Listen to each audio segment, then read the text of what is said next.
Hola, buenas tardes. Esto es Victoria Montemayor para Voces de mi Región. Me encuentro con Ismael Solano y bueno, este día que es el 7 de abril vamos a festejar al gran poeta que es Dante Alighieri.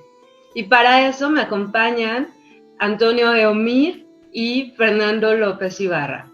Así que bienvenidos, ellos son dos maestros, son dos grandes expertos en la enseñanza de la lengua italiana y en la enseñanza de la literatura. Bienvenidos Fernando, bienvenidos Eomir a Voces de mi Región. Gracias por aceptar esta invitación para hablar de este grande poeta que es Dante. Muchas gracias. Muchas gracias y pues bueno, un saludo a cada uno de los compañeros. Muchas gracias Ismael, muchas gracias por la invitación Victoria. Fernando, pues bueno, te saludo con todo el cariño del mundo. Bueno, sí, gracias Victoria por esta invitación que la verdad este año hemos recibido llamadas, invitaciones a encuentros académicos, conferencias, etcétera, relacionadas con Dante Alighieri porque se cumplen, ¿no? 700 años de su muerte este año y pues hay mucha gente que quiere celebrarlo desde varias perspectivas. Exacto. Así es, en todo el mundo, ¿no?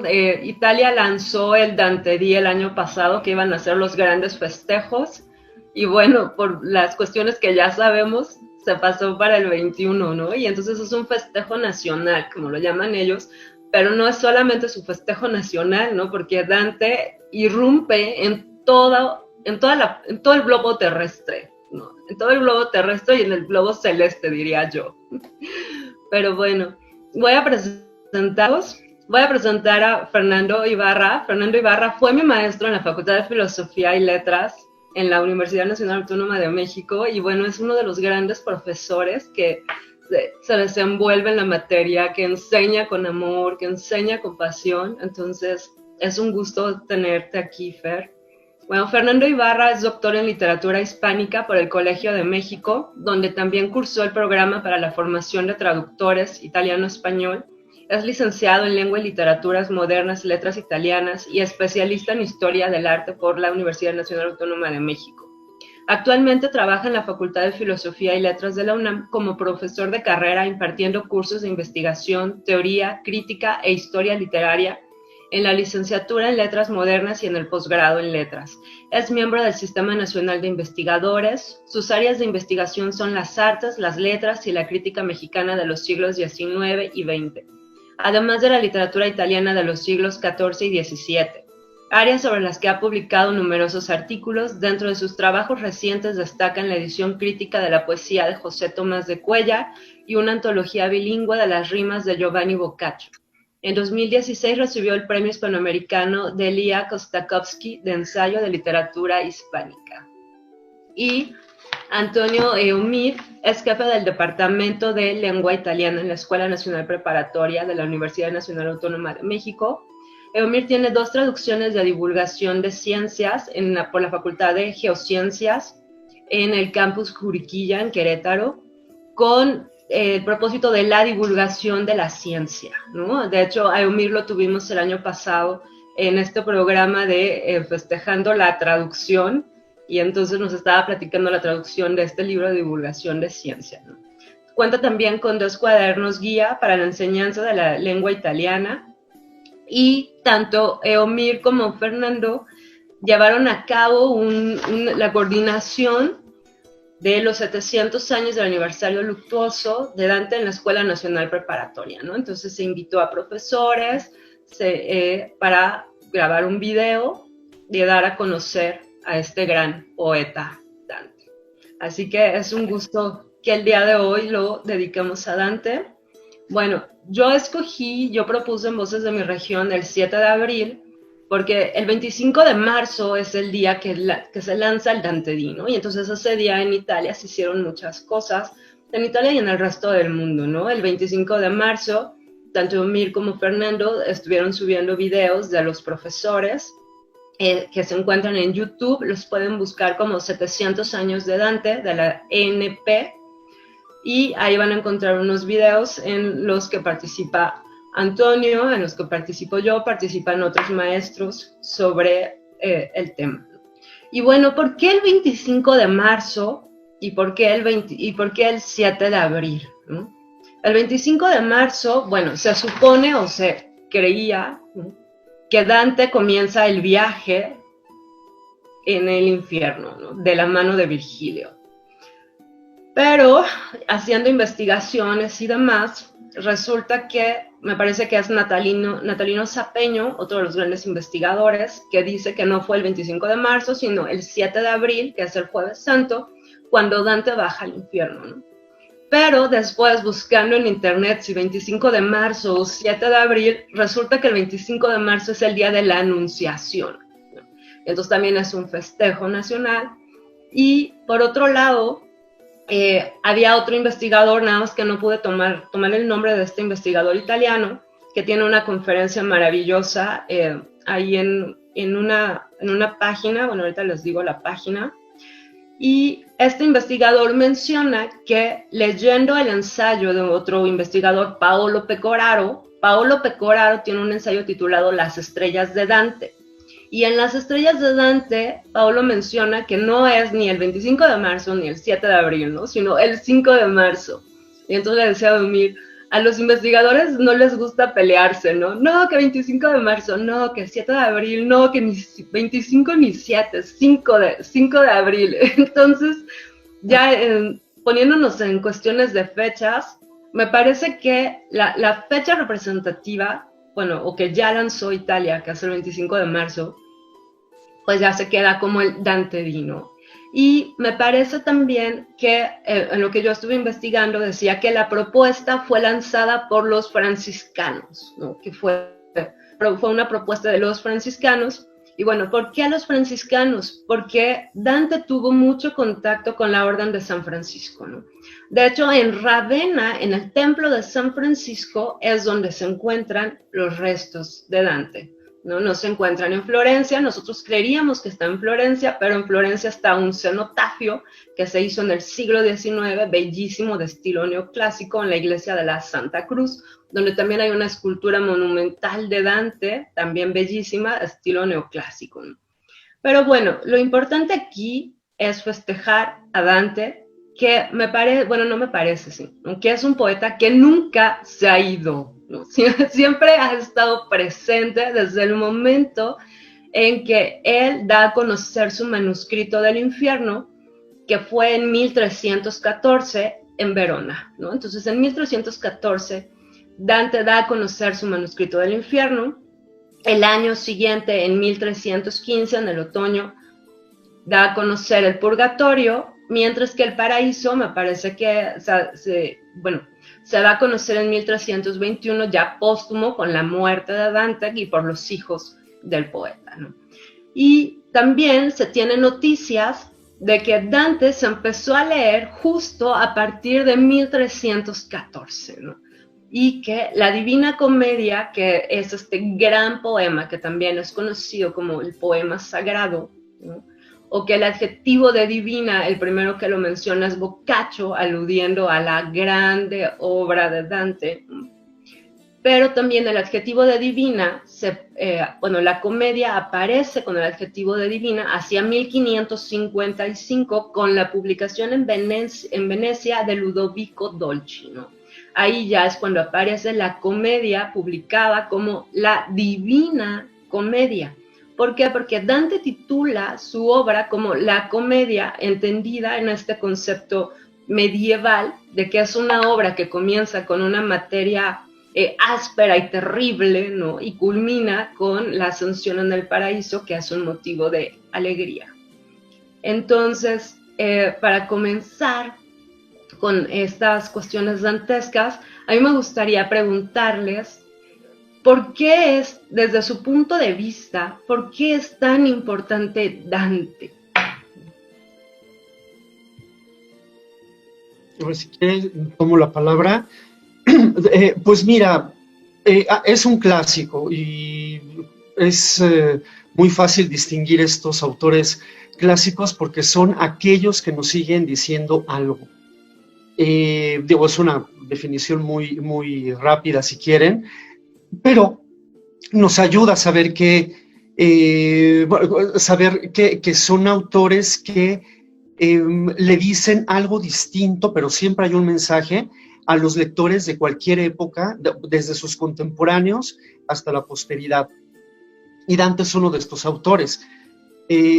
Ahora en estas celebraciones que se han hecho a lo largo del mundo, vemos que Dante se tomó como modelo, bueno, sobre todo durante el siglo XIX, Dante se tomó como un modelo de patriota, de exiliado, de hombre que sufre, de hombre que representa pues el sufrimiento, ¿no? de toda la humanidad, esta humanidad que busca un destino, que busca afianzarse en una tierra y que de repente no puede. Y vemos que esa imagen de Dante circuló prácticamente por todo el mundo occidental. Y no importaba si la gente fuera liberal o conservadora, encontraba en Dante una representación de lo que ellos mismos, cuando viene todo este asunto del patriotismo durante el siglo XIX, tanto en América como en Europa, se retoma a Dante como les digo, un modelo de nacionalismo no comprendido. Y a esto se le une también el ideal romántico, del héroe romántico, del poeta, etcétera. Pero les digo, lo más curioso es que aquí en México, en Argentina, en Brasil y obviamente en Europa, se está repitiendo más o menos la misma apropiación de Dante, pero cada uno adaptándolo a su propia realidad. Conforme va pasando el tiempo, evidentemente las condiciones políticas cambian y ya se deja de ver al Dante, que se confunde, el Dante persona con el Dante personaje. En el XIX es muy común esto. Ya es a partir del siglo XX cuando nuevamente se empieza a leer Dante y se hace muy clara la distinción entre la ficción y el Dante histórico, y a partir de allí surgen muchos estudios que van a permitir que Dante sea visto desde perspectivas un poco pues menos idealizadas, más académicas. Y lo curioso es que en Polonia, en República Checa, en Rusia e incluso en países de Oriente surgen en las universidades personas que se están acercando a Dante porque todavía, como les digo, está dando un mensaje. Ahora el Dante que nosotros vemos, porque es el mismo, o sea, la biografía de Dante es esa. Dante vivió en ese lugar, en esa época, no es que lo podamos cambiar, sus obras allí están, no es que las podamos modificar, pero lo curioso, repito, es que dependiendo la época en la que se lee Dante, hay un mensaje distinto que se va encontrando. Y ahora lo que estamos viendo es que este Dante, pues también le habla al lector del siglo XXI. También hay cosas que para nosotros podrían ser importantes dentro de nuestro sistema de creencias, de nuestras convicciones. Pues sí, pensar que el mal puede o debe tener un castigo, y pensar también que hay posibilidades de volverse una buena persona, ¿no? Que es lo que vemos en el purgatorio, o bueno, la gloria eterna, ¿no? En el paraíso. Pero siempre alguna cosilla que se lea de Dante nos dice algo en particular que tiene que ver o con nuestra vida, o con nuestra sociedad, o con la literatura en general.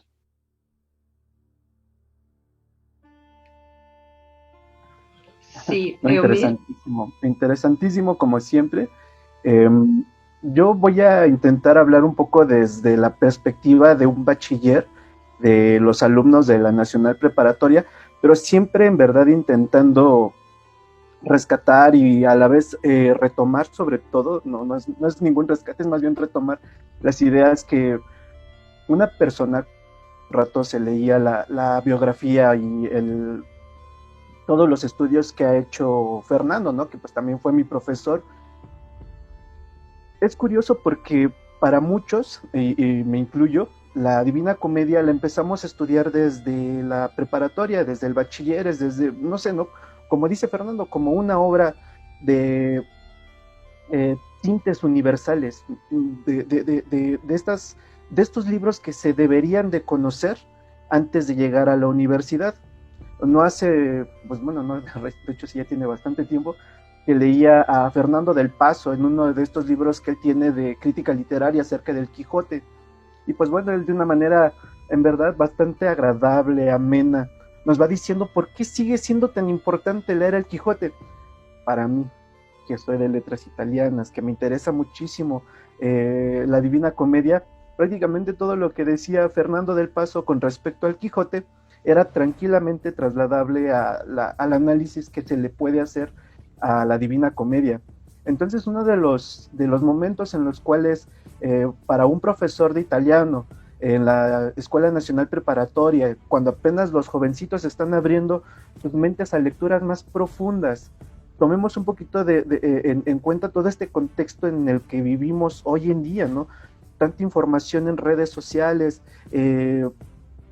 cómics, mangas, series, y aún así sigue siendo interesante, sigue siendo atractivo la lectura de la Divina Comedia. Y volvemos un poquito a tocar esos tópicos que nos mencionaba Fernando. Cómo se ha leído a través de los años, o sea, toda la parte histórica, pero por supuesto que es enriquecedora, pero por supuesto que es bella, pero muchas veces en momentos con el tiempo tan apresurado que se tiene muchas veces de poder tocar todos los temas de un programa escolar, no siempre se puede tomar uno como el momento para poder hablar de todo lo que nos estabas mencionando también tú, Victoria, toda esta parte de la historia, toda esta parte biográfica. Tenemos que llegar directamente al texto, y entonces empezamos con este hombre que va entrando por la selva oscura y de repente siente el miedo, pero de repente ya llega el maestro y todo eso disfruta, es en verdad un goce, y eso es tal vez otro de los grandes de las grandes cualidades, de esas esencias que tienen los clásicos. Su lectura siempre va a ser en verdad atractiva, enriquecedora, bella, y de repente vemos que ya no podemos tocar todo, sino simplemente lo que nos marcan los tercetos, el texto, el canto, porque si no tendríamos que hacer como seguramente lo hace y lo sigue haciendo Fernando y lo seguirán haciendo otros profesores. Será, pues, ¿qué les parece si esta vez tocamos la parte histórica de Dante y el mundo medieval? Dante y el humanismo, Dante y las mitologías griegas, Dante y la mitología romana, ¿no? Dante y la política, Dante y Florencia, Dante y...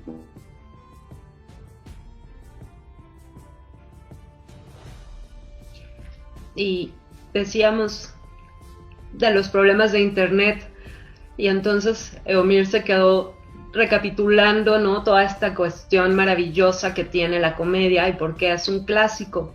Entonces, retomando un poco lo que decía Fernando y lo que estaba comentando Eomir, por ejemplo, lo clásico, ¿no? Italo Calvino, que tiene un ensayo titulado ¿Por qué leer los clásicos? Y entonces en este ¿por qué leer los clásicos? Efectivamente viene ahí, ¿no?, lo que para cada uno de nosotros representa un clásico. Ahorita que Omir mencionaba, por ejemplo, el Quijote, ¿no? O sea, ¿por qué el Quijote es otro de los grandes clásicos de la literatura, ¿no? Y escrito en lengua española. Y aprovechando, ¿no?, cómo estas dos obras, tanto la Divina Comedia como el Quijote, se escriben en una época crucial, ¿no?, en la vida de los dos autores.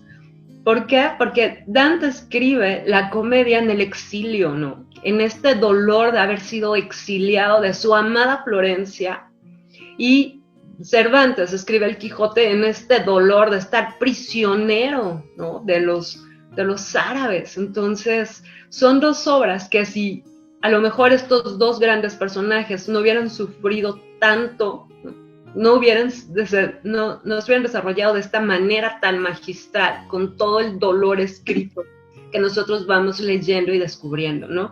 Pero, Eomir, te cedo la palabra nuevamente. Muchas gracias.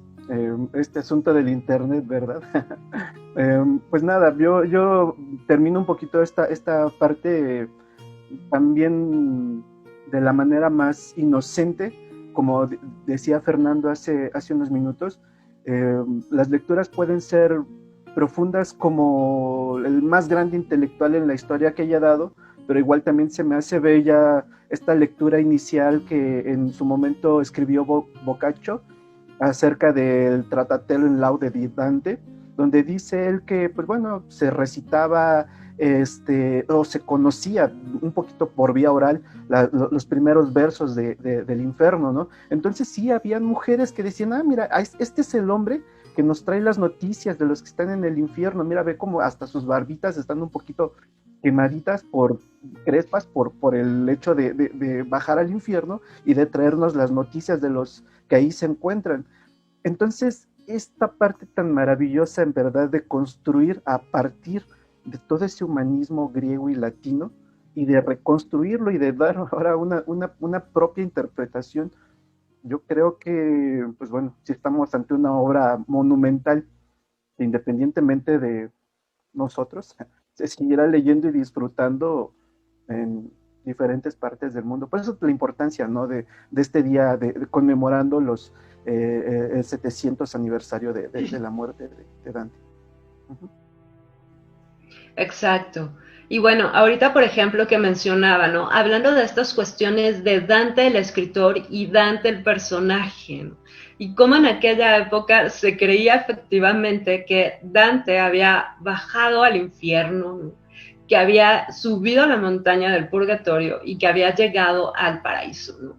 En una de las clases que yo doy ahí en la facultad, acabábamos de leer la comedia, ¿no? Y entonces, digo, alguien tiene una pregunta y una alumna levanta la mano, ¿no? Maestra, ¿cómo bajó? ¿Cómo bajó quién? Dante. ¿Cómo que cómo bajó? Sí, ¿cómo bajó del paraíso? O sea, mi alumna preguntó cómo bajó del paraíso, ¿no? O sea, en ese momento yo quedé como en shock. Era la primera vez que daba la materia de Dante y su siglo en la Facultad de Filosofía de la Universidad Autónoma de Chihuahua. Y para mí fue un shock, ¿no? Esa pregunta así de cómo bajó, ¿no? Y mi respuesta fue, pues, supongo que brincando de esfera en esfera, ¿no? O sea, pero ya a la larga, ¿no?, a 7 años de distancia de ese evento, digo, fue una pregunta maravillosa, ¿no? Porque volvemos al punto de cómo la gente va leyendo, o uno va leyendo la comedia y se va envolviendo en este mundo fantástico, ¿no? Y me parece que también el infierno siempre tiene como los mayores lectores, ¿no? O sea, porque todos mis alumnos es que el infierno, maestra, tengo pesadillas, no puedo dormir, ¿no? Y como en el infierno efectivamente aparecen estos personajes mitológicos que tienen un rol de sincretismo en la tradición judeocristiana, ¿no?, que ayudan al cumplimiento de el castigo de las almas, ¿no? Y bueno, también otra cuestión que comentaba Fernando hace un momento, ¿no?, cómo Dante Dante es tomado como el modelo romántico, ¿no?, y cómo también el prerrafaelismo lo representa en las obras, ¿no? O sea, Dante Gabriel Rossetti, que tiene unas obras maravillosas de Dante, de Beatriz, ¿no?, de Paolo Francesca, y cómo también Dante, por ejemplo, ¿no?, Dante es un personaje que fue un poeta, que cumplió su rol de ciudadano, que peleó en la batalla de Campaldino, que fue embajador, ¿no? Y entonces es un personaje con muchas facetas, es un personaje que escribe en latín y que escribe en lengua vulgar, ¿no? Y hace un rato que mencionabas los tercetos, ¿no? Eso me parece que es muy importante volverlo a comentar. La Divina Comedia está escrita en tercetos, ¿no? Que nosotros, dependiendo de las versiones que compremos, aparezcan en prosa o aparezcan en verso, pero es muy importante que decir que la Divina Comedia está escrita en tercetos, ¿no?, y que está compuesta de 100 cantos, ¿no?, en un total. El infierno constituye 34 cantos, el purgatorio y el paraíso 33, ¿no? Y como este terceto también va en función de la Trinidad, ¿no?, y de toda, todo lo que el 3 simboliza. Y de los grandes, por ejemplo, de los grandes pensadores que han hablado de Dante, ¿no?, cómo se encuentran Orlando Bloom, ¿no?, en su canon. A mí me da mucha risa Bloom, ¿no?, porque todo lo compara con Shakespeare, ¿no? Entonces, Dante, pero Shakespeare, el Quijote, pero Shakespeare, ¿no? Está Schlegel, ¿no? Ayer estaba viendo el video que Omir grabó para la Escuela Nacional Preparatoria en el 700 aniversario, y menciona también esta figura tan importante, ¿no?, Schlegel, que es uno de los grandes precursores también del romanticismo. Y obviamente Borges, ¿no?, con sus ensayos dantescos, lo que dice White, lo que dice Auerbach, Y bueno, de ahí podríamos perdernos en estos grandes escritores. Fernando, ¿qué más podemos comentar? Pues mira, es importante también entender que no es una lectura fácil. Sí, se conoce más el infierno, seguramente porque dentro de las descripciones del infierno hay mucha plasticidad, hay muchas imágenes. Y eso nos ayuda a comprender con mayor facilidad el texto. Pero en realidad Dante va a tener dos grandes apoyos. Por una parte, el hombre político, ¿no? Son politicón, o sea, el ser humano es un ser político, por un lado. Y por el otro lado tenemos la religión. O sea, es muy religioso Dante, pero también es muy político, ¿no? Que se podría pensar incluso que sean dos cuestiones hasta incompatibles, pero en Dante no es así. Tenemos la política porque somos seres humanos que vivimos en sociedad. Y de hecho, cuando uno revisa cómo está dividido el infierno, pues todo tiene que ver con la sociedad. O sea, los incontinentes al principio, porque bueno, son pasiones individuales, pero los mayores pecados son los pecados que inciden en una comunidad. O sea, los traidores a los benefactores, o sea, el no portarse como un buen ciudadano, y con el uso de la inteligencia que tenemos, cometer un pecado, eso es señalado por Dante en todo momento. O sea, es muy importante tomar en cuenta esto. Y además, no escribe Dante solo la comedia. Tenemos una primera obra que es La Vida Nueva, donde habla un poquito en sentido autobiográfico de cómo fue él, cómo conoció a Beatriz, que de Beatriz no hemos comentado tampoco mucho hasta ahora, pero es allí donde aparece Beatriz por primera vez. Y termina el librito diciendo, pues yo quiero hacer algo más grande para esta mujer de la que me enamoré, pero no tengo, pues por el momento, la inteligencia suficiente, ni el conocimiento suficiente, ni la práctica literaria que demanda escribir una obra que realmente pueda honrar el nombre de esta mujer a la que amo. Y al final pues escribió la comedia, pero estamos hablando de un primer texto juvenil que va a marcar prácticamente la poética de Dante. Si uno lee, ya que hablábamos de Cervantes, si uno lee las novelas ejemplares de Cervantes y uno lee el Quijote, o sea, se nota que son obras independientes, alguna cosilla por allí coincidirá en cuestión de estilo, etcétera, pero son textos independientes. En el caso de Dante no se puede leer como un texto independiente toda su producción, porque la cuestión sobre el agua y la tierra, que es un tratado medio geográfico, nos va a ayudar a entender el cosmos dantesco. Para entender la comedia también nos sirve entender el Convivio, que es otra obra que él escribió, y obviamente la Vida Nueva, para entender algunos juegos poéticos, sobre todo lingüísticos, ¿no?, que encontramos en la comedia, pues nos sirve también conocer sus rimas. O sea, es un autor que como que tenía un ideal en la mente y durante toda su vida estuvo escribiendo para poder afianzar esa idea de obra que quería ofrecer, y pues al final lo que nos ofrece es la comedia. Y es un texto donde no es que, como por allí muchos creen, ¿no?, que él va a salvar a Beatriz. No, allí es un asunto totalmente distinto. Imagínense el hombre enamoradísimo que concibe el amor como el beneficio del otro. O sea, él va a estar contento si la mujer amada recibe algún tipo de beneficio. Y ahora imagínense este hombre que ama a esta mujer que ya murió y que logra entender que la mujer se encuentra en el cielo. O sea, ¿qué más muestra de alegría puede tener a alguien que saber que esa persona que amó, o sea, que la amó aquí en la tierra, y esto que pasa en la tierra pues es corruptible, es pues de bajo valor, ¿no?, pero que esa mujer llegó a la gloria eterna? O sea, ese sí es la gran alegría para Dante. Y no se queda allí. O sea, sí la ve, está en la gloria eterna, pero sigue el texto dantesco, porque él está apuntando más hacia una trascendencia. Y al final es el amor, y termina así la comedia, ¿no? El amor que mueve el cielo y las demás estrellas, porque él considera que sí somos nosotros los seres humanos, hechos a imagen y semejanza de Dios, pero Dios es el gran amor y el gran absoluto intelecto. Quien escribe la comedia es un hombre que lo hace con amor y lo hace explotando todo su intelecto. Entonces, un trabajo de esta naturaleza, al final es una demostración de que Dios nos creó como Él era.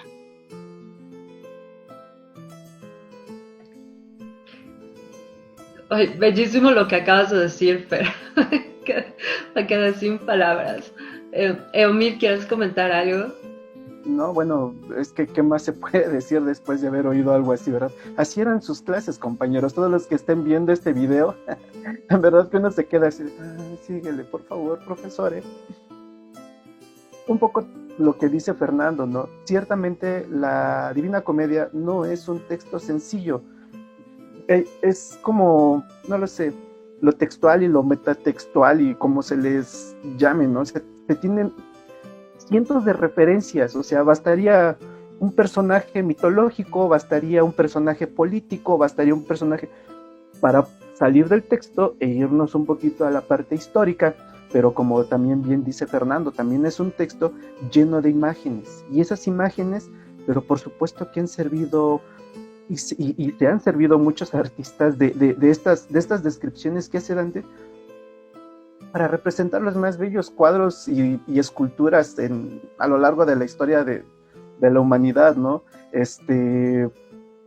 También el video que nos hizo el favor de compartir Victoria, pues toca ese tema. Por supuesto que son bellísimos las pinturas de Delacroix, la Puerta del Infierno de Rodin, los grabados de Gustave Doré.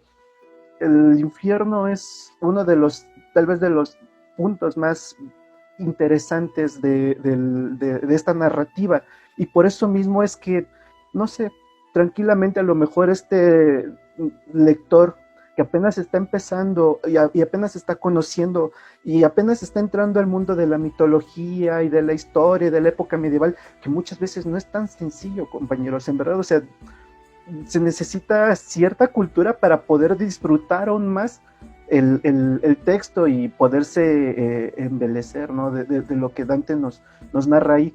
Pero si no existiera nada de eso, las imágenes quedan, y vemos a esta pareja de Paolo y Francesca en el torbellino, y podemos encontrar, no lo sé, ¿no?, tantos personajes en cada círculo. Es por ello que seguimos hablando de Dante con toda esta distancia temporal y geográfica, porque nos sigue hablando, como bien dice Fernando, ¿no?, toda esa parte del amor que nos motiva a pasar por esos círculos del infierno con el miedo dantesco, y de repente pues ya empezar a notar cierta luz y ya en el purgatorio, y de repente toda esta teología, además teología, ¿no?, y además política, como también nos explicaba Fernando, cómo es que se van entrelazando, cómo es que todas las pasiones están ahí. Es bello.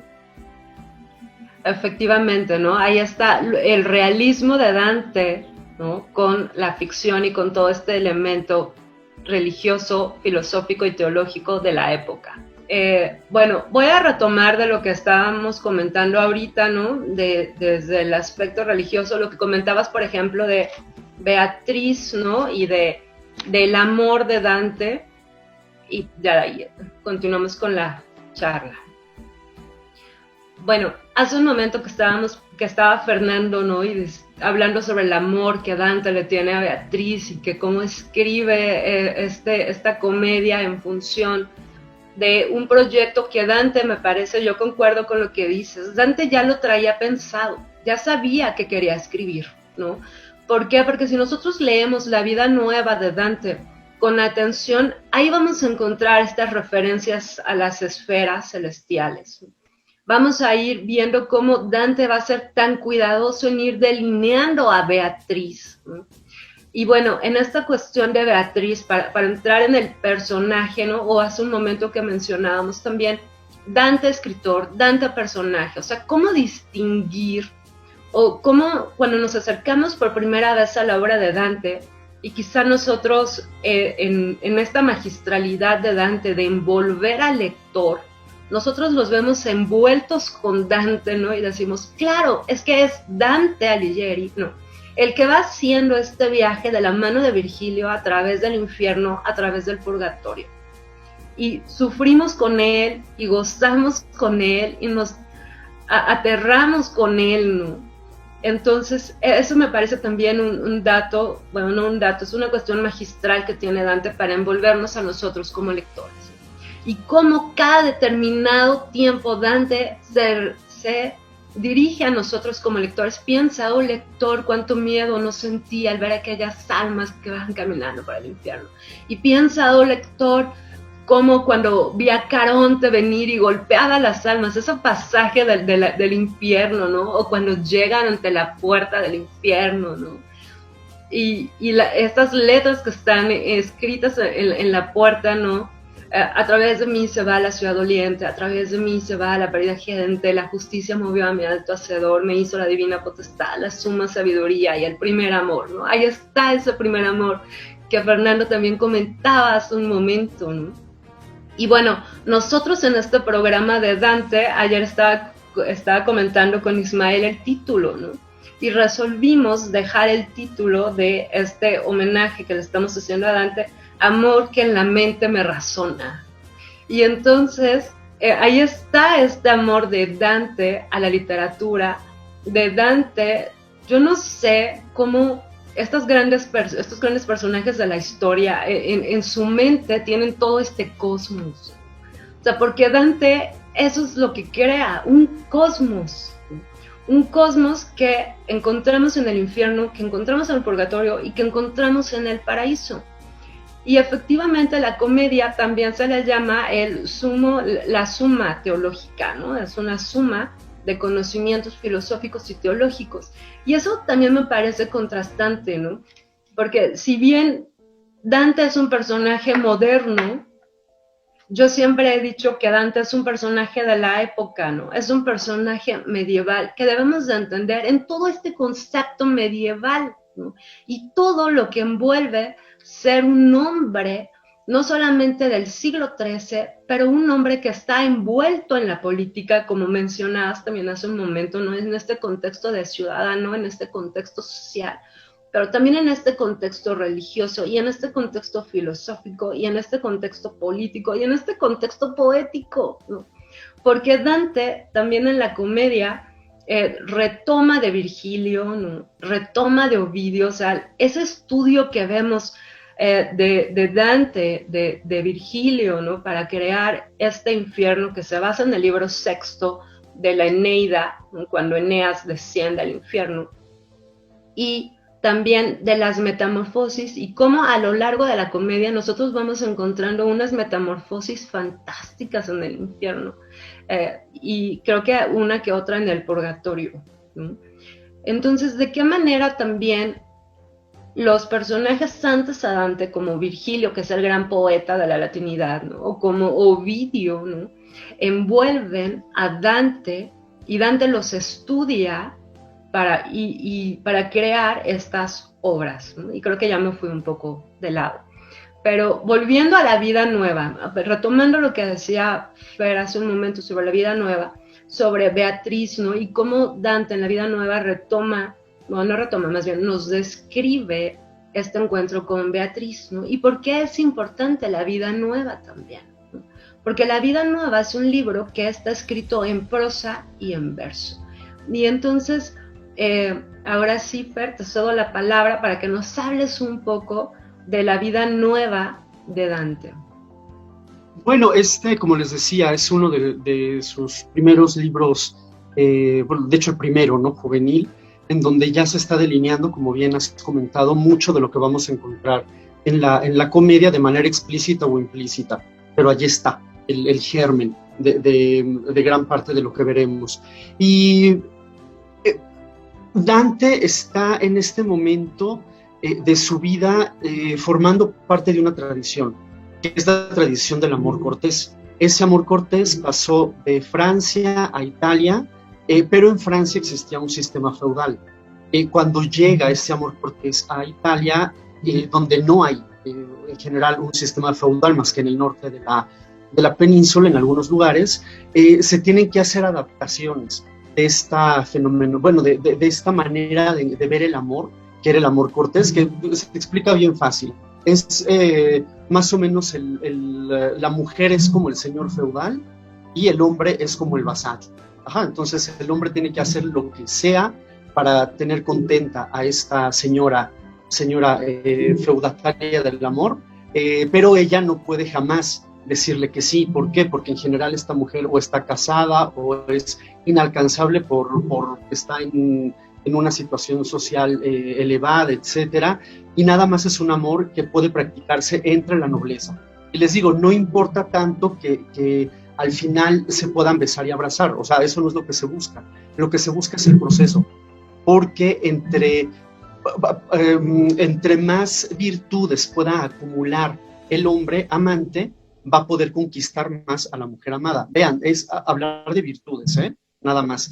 Pero cuando esto pasa a Italia, de hecho la palabra nobleza ya no se va a utilizar, se va a hablar de gentilezza, de ser gentil. Ser gentil es como ser noble, pero es una nobleza que no es hereditaria. O sea, no porque el papá sea como en el ambiente feudal, ¿no? El padre es noble, el hijo es noble.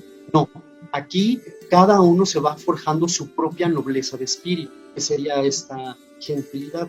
Y allí interviene mucho el factor poético. Y repito, otra vez, Dios es amor e intelecto. ¿Qué hacen los poetas? Escriben acerca de esta mujer de la que se enamoran, que es un detonante, para poder practicar esas dos características divinas, el intelecto en la escritura y el amor en el contenido de esa escritura. ¿Bien?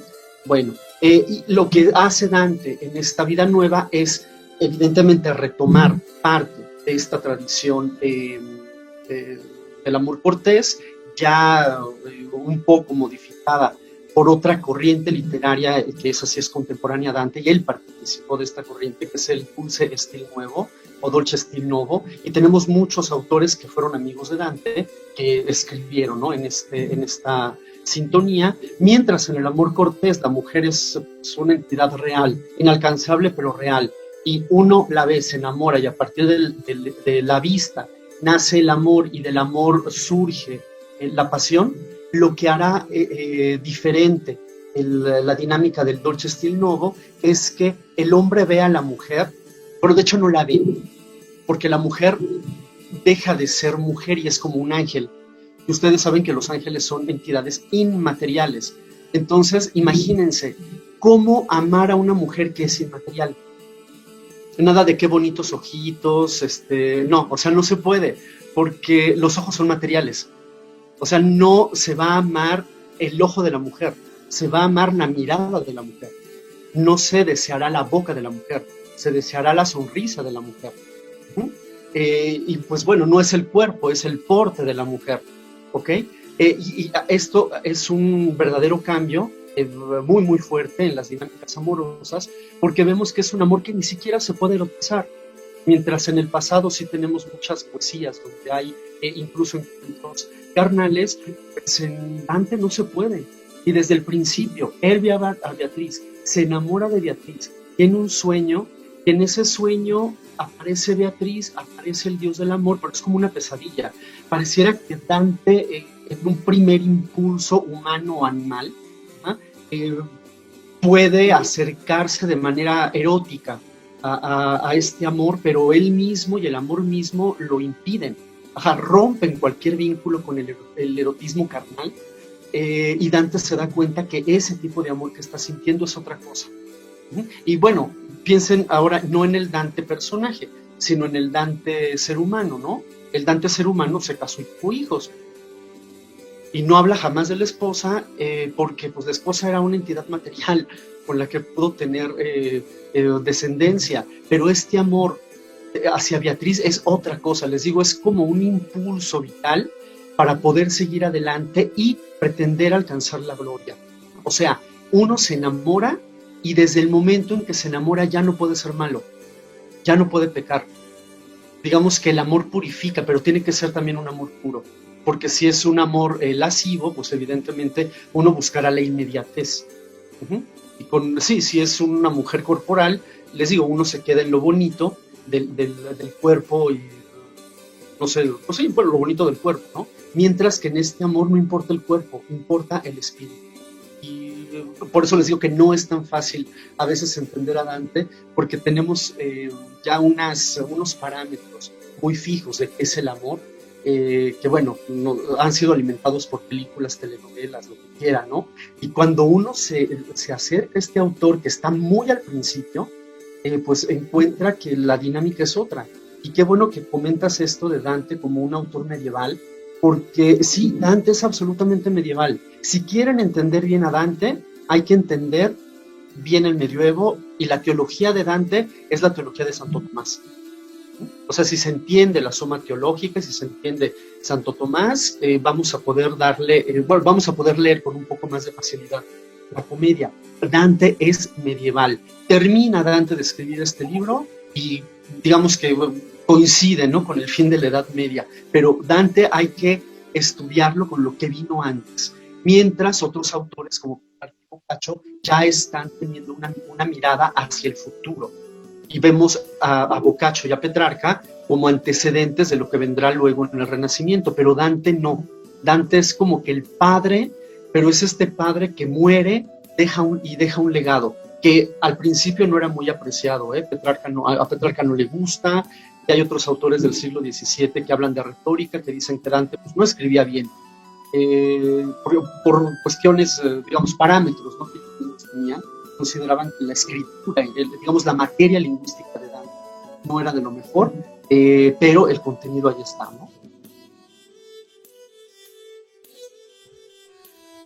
Bueno, ahorita que estabas comentando esto también del contenido de la materia, ¿no?, de la materia filosófica o de la composición retórica, además del dolce stil novo, Dante también tiene toda esta influencia de la lírica provenzal, ¿no?, de los trovadores provenzales. Entonces, a mí me parece fascinante también cómo Dante, ¿no?, estudia o aprende o lee a estos trovadores en la lengua provenzal, y yo utilizo la palabra, lo fusiona, digamos, con el dolce stil novo, ¿no?, y entonces crea esta obra magistral de la comedia, en donde vamos a encontrar estas reminiscencias de la lírica provenzal y obviamente del dolce stil novo, como es en el canto quinto del infierno, ¿no?, donde se habla de Paolo y Francesca, que eso también me parece impresionante.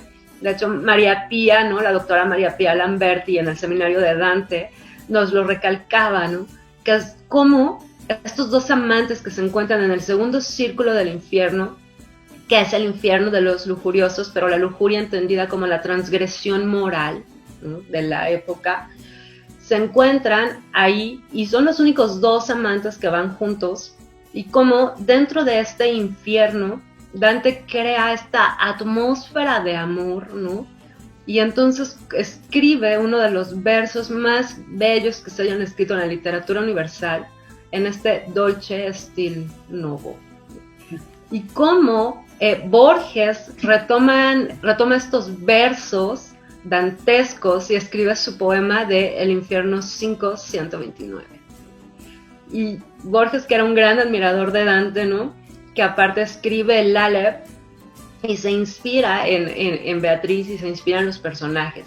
Y bueno, algo que me gustaría comentar también, o preguntarte más bien, Fer, Beatrice, ¿no?, aquella que da la beatitud, ¿no?, y cómo en esta sublimación y en esta idealización que efectivamente va a purificar a Dante, ¿no?, ¿cómo podemos percibir? Porque, bueno, luego mis alumnos son muy impacientes. Bueno, maestra, ya, díganos, ¿sí conoció a Beatriz o no? ¿Sí es una mujer real o no es real? ¿Sí la amaba o no la amaba, ¿no?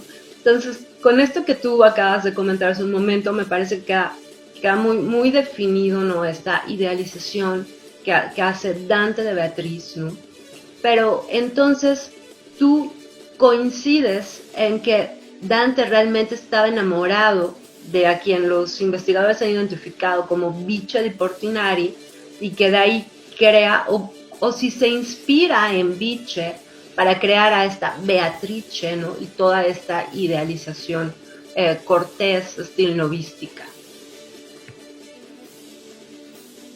Ok, pues mira, es bien claro Dante en Vida Nueva cuando dice que, bueno, conoció a esta mujer, que además era una niñita, él también era un niñito, y dice que la llamaban Beatriz, no sabiendo qué nombre darle.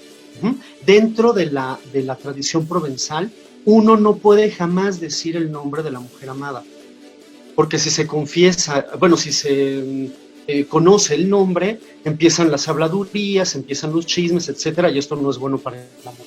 Dante no puede hacerlo tampoco, y digo, no es nada casual que haya decidido que esa mujer de la que él se ha enamorado va a llevar este nombre de Beatrice, o la que da beatitud, porque recordemos que existe la santidad, pero antes de la santidad hay un grado menor digamos, de purificación del espíritu, que es la beatitud.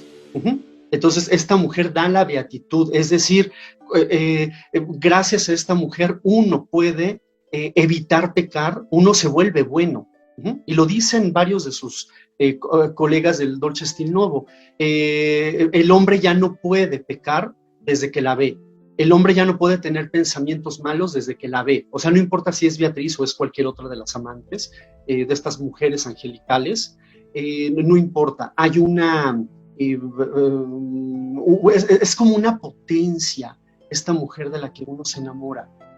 O sea, Dante seguramente sí pudo conocer a esta mujer, que yo estoy más de acuerdo con otros investigadores que dicen que pues había una que se llamaba Beatrice, que había nacido más o menos en las fechas y todo cuadraba, y entonces creyeron que era esa mujer. Pero no, o sea, ya cuando uno empieza a leer a Dante, no podía ser una señora común y corriente. Era alguien que le estaba aportando pues ganas de superarse a Dante. Entonces, si era mayor, menor, si era más flaca, más gorda, o sea, eso no nos interesa, y a Dante tampoco. No da una sola referencia del estado físico de esa mujer. Insisto, porque no es una mujer material, o al menos él no la ve así. Y creo que se tendría que llegar a un nivel, nosotros, ¿no? A un nivel un poco más avanzado en la posibilidad de percibir el amor, para que uno se pueda enamorar así, incondicionalmente, de una mujer, pero que esa mujer sea el motor para que uno siga creciendo. Y no importa si se muere, porque se muere el cuerpo, bueno, se desprende el cuerpo del alma, pero el alma sigue en el más allá, y en ese más allá Dante sigue queriendo tenerla contenta. Entonces, esto de la Beatriz siempre, bueno, la discusión ahí está, ¿no? O creemos que sí existió, o creemos que pudo haber sido otra mujer que nada más recibió el nombre de Beatriz y que era una potencia en la vida de Dante, un estímulo para ser una mejor persona. Claro, porque al final eso es lo que importa, ¿no? Pero no sería un poquito como regresar a este asunto del Dante real y el Dante literario, ¿no? El Dante personaje, porque, no sé, creo que para los amantes de la literatura italiana, seguramente la visita obligada es Florencia. Llegó a Florencia, encuentra la casa de Dante y de repente hay una iglesia donde dice, aquí Dante conoció a Beatrice, ¿no? O sea, volvemos a la parte de los estudios literarios, el Dolce Stil Novo, cómo debe de ser el amor, y la parte un poco biográfica, histórica del Dante, que seguramente porque cuadran unos datos, porque seguramente sí, pero si existió o no existió, caray, es tal vez la parte bella, que todavía seguimos hablando de este tipo de situaciones ficticias y reales. Y en verdad hay veces que sin querer uno suele combinar y dejar de distinguir dónde es el Dolce Stil Novo y hasta dónde esta mujer idealizada, que no deja de ser en verdad también sorprendente cómo es que el amor va adquiriendo nuevos tintes y se va acercando más a una idea no sé, a lo mejor mal dicho romántico, pero me estoy refiriendo más a la parte literaria, no de una manera tradicional como se suele entender ahora lo que es romántico o el romanticismo,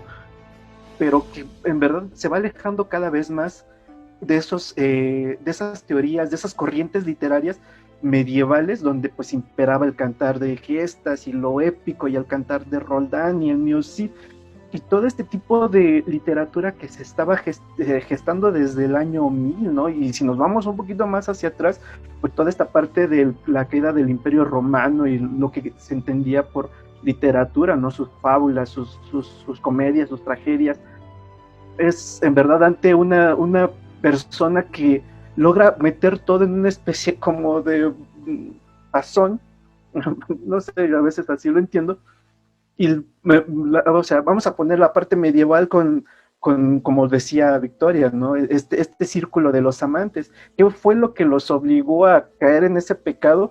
Pues nada, pues que estaban leyendo la historia de Lancelot, o sea, uno de los personajes tal vez más representantes de la épica medieval, ¿no? Entonces, híjole, es a lo mejor por ello se vuelve un poco complicada, pero a la vez enriquecedora, es lo que les suelo decir un poco a los alumnos. Espero que esa sea como la anécdota al final.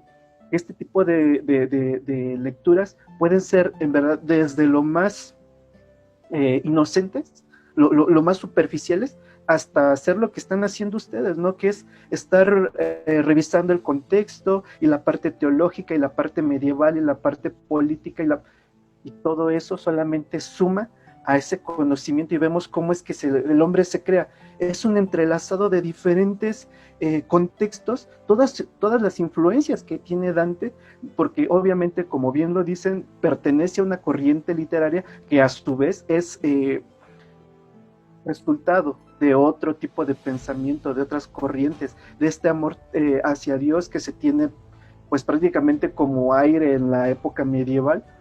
Todo eso se transforma, todo eso culmina en este poema, pero igual también nada más enriquecedor y bello que estar caminando por Florencia, viendo y encontrando esos lugares que uno decía, o sea, no sé, a veces uno va con el libro, ¿no? Seguramente aquí tuvo algo que escribir Dante y eso pues emociona, ¿no?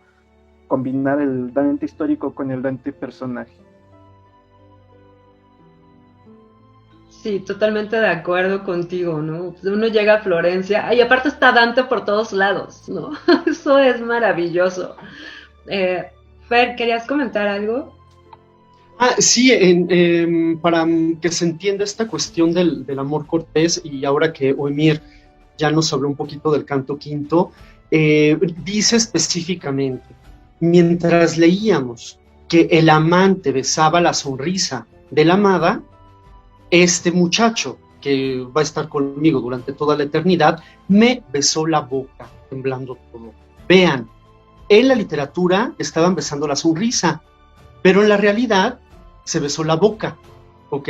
Y es allí donde se encuentra el pecado, porque dejó de ser algo idealizado, irrealizable también, para volverse un acto concreto. Y sí, digo, uno puede enamorarse de la hija del rey, aunque sea casado, y pues no se considera adulterio porque nunca va a haber una unión entre estas dos personas. Pero ya cuando hay un conocimiento real físico, y hay un acercamiento y hay una manifestación de amor física, ahí ya estamos incurriendo en otro tipo de fallas. Y como bien dice Oemir, y el mismo Dante lo comentó también en algún momento, él está escribiendo este texto pensando también en varios niveles de interpretación. Se puede leer nada más como una recopilación de historias, ¿no? O sea, la historia grande, el marco grande, que es el Dante que va por los tres estadios, ¿no? del más allá, pero también lo podemos ver desde una manera alegórica, pero también lo podemos ver desde un punto de vista religioso. Y eso es lo que enriquece mucho más el texto. Digamos que Dante escribe para lectores diversos, los que únicamente están capacitados para entender una historia, que creo que es lo que ha pasado con obras como el Código Da Vinci y demás, ¿no? Que luego también algunos alumnos me han preguntado, qué relación hay entre lo que vieron en la película y Dante, y pues no, nada más una que otra imagen, o sea, nada que ver. El fin de la comedia no se ve en la película, ¿no? Bueno,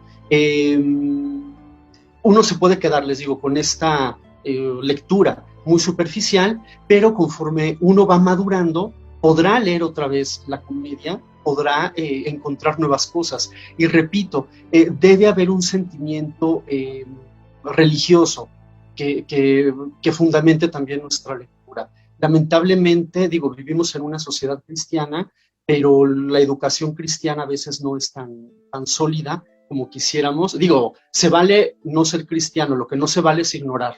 ¿Ah? O sea, tenemos que poder interpretar una iglesia, tenemos que poder interpretar también un texto donde hay elementos religiosos. Y parte, creo que de las dificultades también está en esa falta de catecismo, ¿no? Que, digo, en el pasado era distinto y, como les digo, Dante está siguiendo las enseñanzas de Santo Tomás. Entonces, no solo es saber de religión, sino saber de la religión del pasado. Aunque no todo es así, porque, por ejemplo, en el caso del purgatorio, tenía como 50 años esta discusión de si el purgatorio existía o no existía, porque no hay ningún indicio del purgatorio en la Biblia. Y pues bueno, el mismo Santo Tomás habla de este tal purgatorio, o cómo podría ser, o qué sería en todo caso ese purgatorio, y a partir de esos pocos elementos difusos que tiene Dante, logra construir esta montaña del purgatorio, que en realidad no es la montaña del purgatorio, porque en la cúspide de esta montaña está el paraíso terrestre.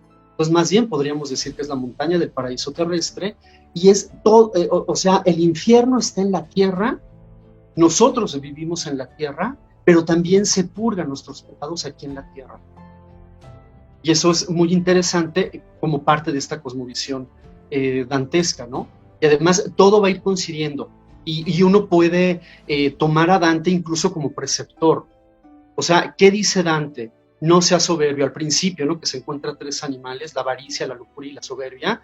Para poder dar el siguiente paso, tiene que enfrentarse a esos animales. O sea, tú, ser humano, cualquiera, Victoria o Emir, Ismael, ¿sí? Primero hay que renunciar a estos impulsos, a la lujuria, a la soberbia y a la avaricia. Una vez que renunciamos a eso, ya podemos tener una vida libre.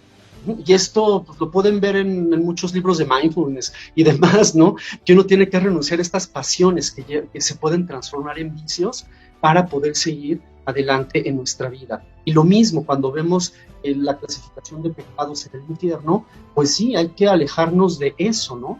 Y hay que evitar la incontinencia, hay que evitar la traición, hay que evitar el engaño. Y si uno siguiera todas estas pues como que reglas del buen ciudadano que nos comparte Dante en la comedia, pues este sería un mundo bien diferente.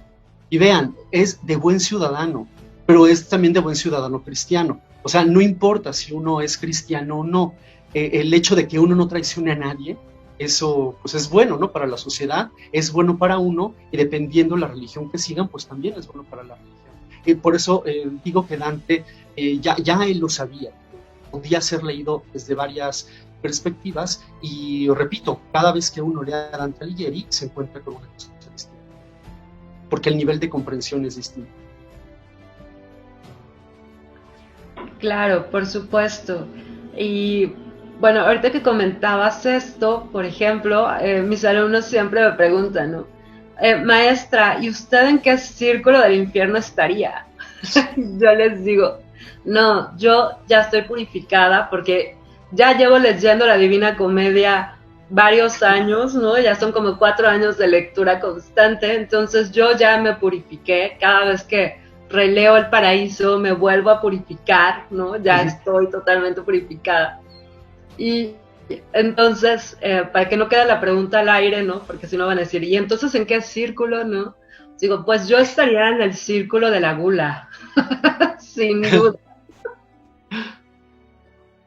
¿No? Pero bueno, Eomir, ¿quieres comentar algo más? Híjole, es que un poquito antes de que viniera como la pausa, te decía, ¿no? Que es que, ¿qué más se puede decir? No bastan 2 semestres en la Facultad de Filosofía y Letras del Seminario de Dante para poder agotar el texto, el tema, la biografía, la parte histórica. Es sin duda de estos libros que hacen del lector, estoy seguro que sí contribuye mucho el texto que elijamos para volvernos lectores cada vez más expertos, por decirlo de alguna manera, ¿no? Hay diferentes teorías acerca de los niveles de comprensión, de los niveles de complejidad. Poco a poco estoy seguro que el neolector, o sea, vivimos en una sociedad, como bien lo menciona Fernando, con sus contras, o sea, no todo lo tenemos como tan...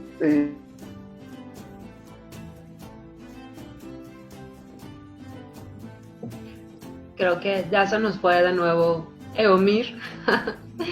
Fer, ¿quieres comentar algo más? Digo, no sabría.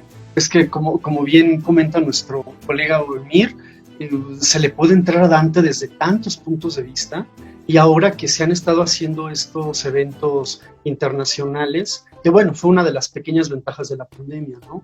Uno a veces tiene que decidir a qué país va, porque no tenemos ni el tiempo ni las posibilidades de estar cada semana en un congreso diferente, pero gracias a la comunicación virtual, uno puede participar en varios congresos y compartir.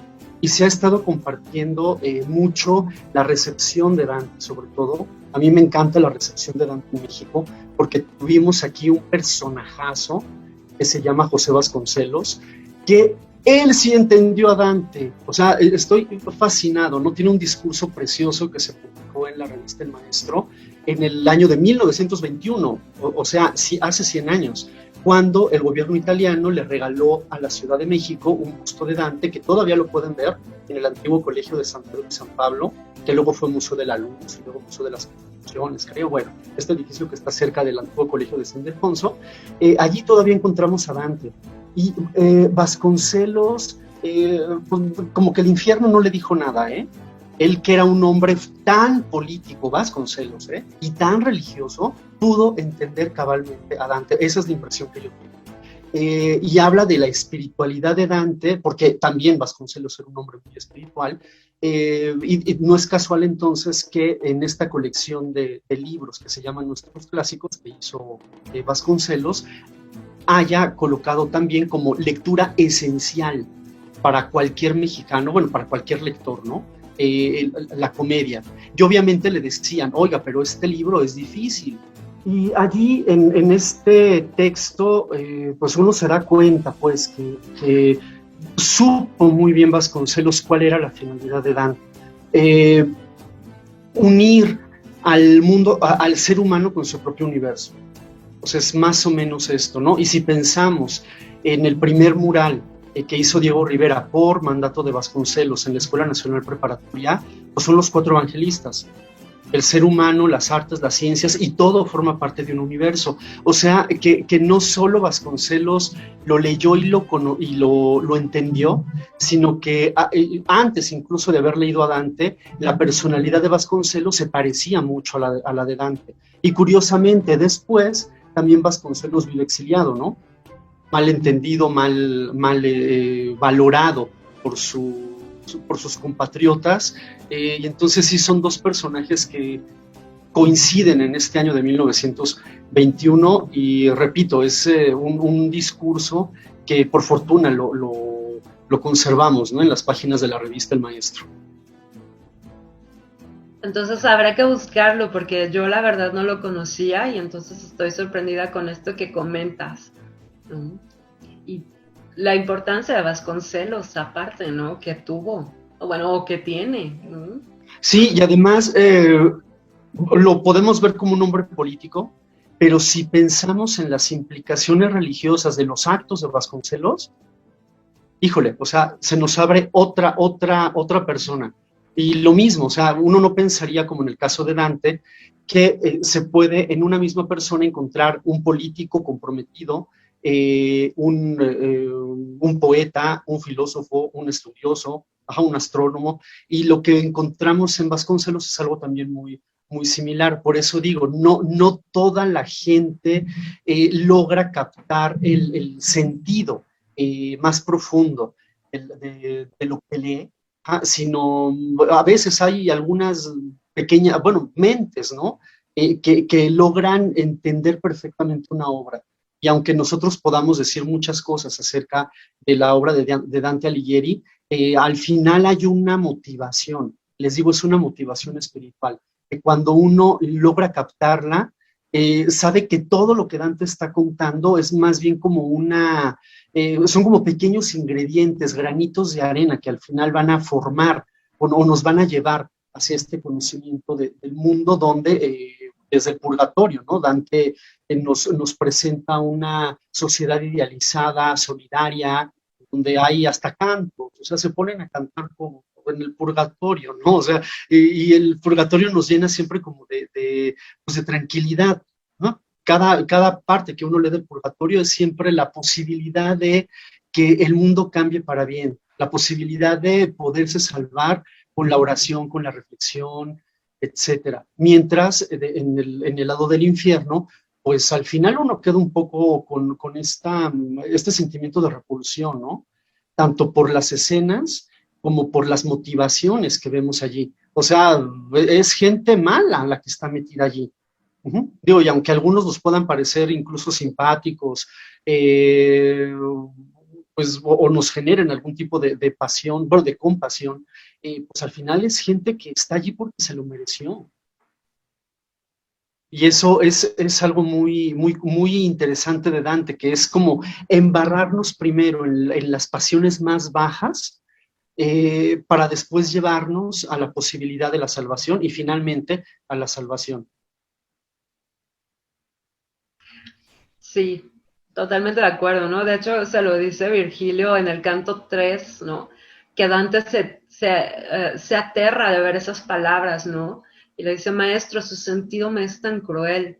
Y le dice Virgilio, sí, pero te voy a explicar, ¿no? La gente que está aquí es una gente depravada, son pecadores, ¿no? Es gente que hizo el mal, tuvo la oportunidad de hacer el bien, pero hizo el mal, y por eso están aquí. Y aquí no llega ningún alma noble y buena, ¿no?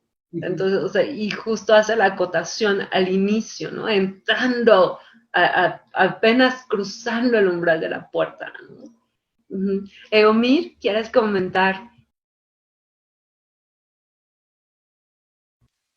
No, pues es que en verdad me dejan casi sin palabras de todo lo que van mencionando, y yo si acaso, no sé, a lo mejor sí cerraría con esta idea de la importancia todavía del humanismo, ¿no? De todas estas materias, carreras que en un mundo cada vez más utilitarista, cada vez más con ciertas ideas de éxito, que no podría decirse de este arquetipo, de este hombre, ¿no? Que representa a buena parte del espíritu humano.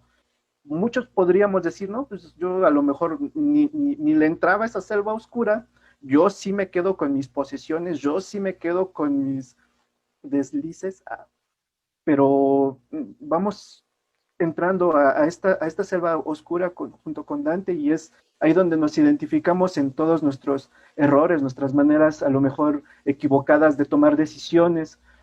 Podemos entender que eventualmente sí hay un castigo, eventualmente sí hay una acción-reacción, sí hay una especie de contrapaso, ley del contrapaso, que también es, pues, ¿qué les puedo decir a ustedes, no? Y para el público, pues que lo busque o que contacte a Fernando y a Victoria. Este, sí hay una acción-reacción. Entonces, ante esto, pues la parte bella es seguir encontrando en las humanidades esa manera de interpretar a los clásicos, como lo hizo Vasconcelos, o simplemente en verdad eh, encontrar en la filosofía, en la literatura, en las artes, en la religión, eso que nos haga crecer como seres humanos, y que la vida no nada más sea en las redes sociales y lo inmediato. en verdad, cada vez que tomamos la decisión de este tipo de lecturas o este tipo de carreras, algo de la humanidad en toda su historia se nos va a quedar, nos permea. Y entonces volvemos a encontrar como esa utilidad, por decirlo en palabras a lo mejor un poco contemporáneas, qué es lo que estamos haciendo, ¿no? Y volvemos a las preguntas eternas, ¿no? De qué es el hombre, por qué estamos aquí. Podemos encontrar un poco en este arquetipo de Dante un sendero que puede dejar un mensaje para esta generación, las futuras, como ya lo hizo a lo largo de estos 700 años, ¿no? Y pues bueno, yo tal vez lo que rescato y lo que les suelo platicar a los alumnos, ¿no? Que así como yo ahorita quedo como siempre con los ojotes bien abiertos al oír a Fernando, al oír a Victoria, cierto, o sea, sí me encuentro yo ahí en estas obras, entonces, pues nada, solo me queda agradecerles, en verdad, muchas gracias. No, gracias a ustedes, gracias Fernando, gracias Eumir por aceptar esta charla, ¿no? Porque al final lo que nos lleva a Dante es el amor hacia él, el amor a descubrir su cosmos, el amor a leerlo, ¿no? El amor a quedarnos maravillados ante Beatriz o asombrarnos con Virgilio y todo el discurso que da a lo largo del infierno, ¿no? Porque en el purgatorio Virgilio pareciera que no interviene mucho, ¿no? Y va interviniendo menos porque Virgilio no es un cristiano, ¿no? Sino que Virgilio es un precristiano, ¿no? Y esa es la otra parte que quedaría pendiente, bueno, quedarían pendientes muchas cosas sobre Dante y sobre la comedia y sobre su universo, ¿no? Pero también como Virgilio, ¿no? Dante, no sé si en este afán de honrar a Virgilio, eh, lo lee y lo estudia también, que no solamente es el homenaje a Virgilio cuando lo va instruyendo en el infierno, ¿no? Sino al fin, bueno, no al final, en los cantos del purgatorio, no me acuerdo si es el 28 o 29 del purgatorio, que cada vez que lo leo lloro, ¿no? Cuando se tiene que despedir de Virgilio. Bueno, les digo a mis alumnos, siempre que cruzo este camino de despedida de Virgilio, me brotan las lágrimas, ¿no?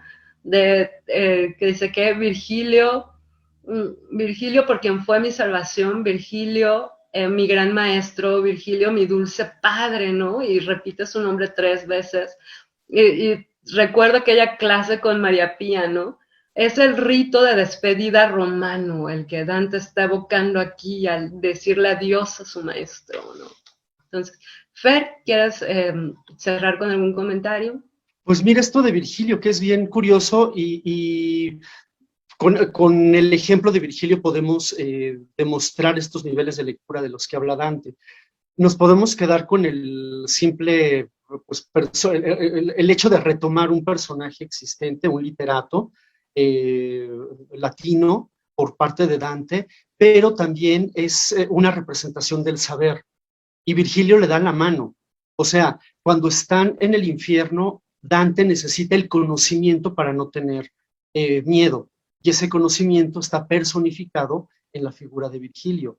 Después se tiene que despedir de él porque lo que viene luego, o más bien para lo que viene luego ya no es necesario el conocimiento, es necesaria la fe. Y a veces para poder ser guiados por la fe, tenemos que renunciar al conocimiento. Entonces vean cómo puede ser una lectura donde son dos que estuvimos acompañando durante 2/3 partes del libro prácticamente, que se van a separar, o puede ser también esta interpretación del ser humano que para poder tener un contacto pues más directo, más puro, con menos obstáculos con la divinidad, pues tiene que renunciar a muchas cosas y entre ellas, insisto, al saber. Esto es una cosa interesantísima, ¿no? Hasta Sor Juan en el Primero Sueño está visitando, viendo, conociendo tantas cosas y en un momento dice, hasta aquí, porque esto ya es acto de fe. Y si yo le meto conocimiento, voy a perder la fe. Entonces mejor el cielo iluminado y yo despierta, nos dice al final, o sea, que siga corriendo, ¿no? Pero hay momentos en los que uno ya no puede seguir con el con el conocimiento como fundamento de los actos, sino que se tiene que recurrir a otras potencias, ¿no? Espirituales. Y así, nada más de este detallito, en cada uno de los cantos uno puede encontrar también detallitos que nos ayudan a explicar a Dante, a explicar cuestiones teológicas, a explicar el mundo. Por eso Dante es clásico. Habla del ser humano. O sea, no es que sea un malhechor el que esté en el infierno, un malhechor que solo podamos encontrar en Noruega o en El Salvador. No. O sea, son los malhechores que encontramos en todo el mundo. Por eso, y bueno, y también los buenos, ¿no? Los encontramos en todo el mundo, y es esta una de las razones por las que podemos seguir leyendo a Dante y no se había viejo, pues. Ajá. No tenemos que explicar mucho para poder entender que alguien pecó por determinada acción, porque digo, eso lo vivimos todos los días, ¿no? Incluso hay quien quizá haya practicado varios de esos pecados en su vida. Y es algo que forma parte de la naturaleza humana. Y ya, o sea, independientemente de la edad, independientemente de la ubicación geográfica o de la época, es la naturaleza humana y esa sigue siendo la misma. Efectivamente, ¿no? La naturaleza humana sigue siendo la misma. Eso es increíble. Muy bien.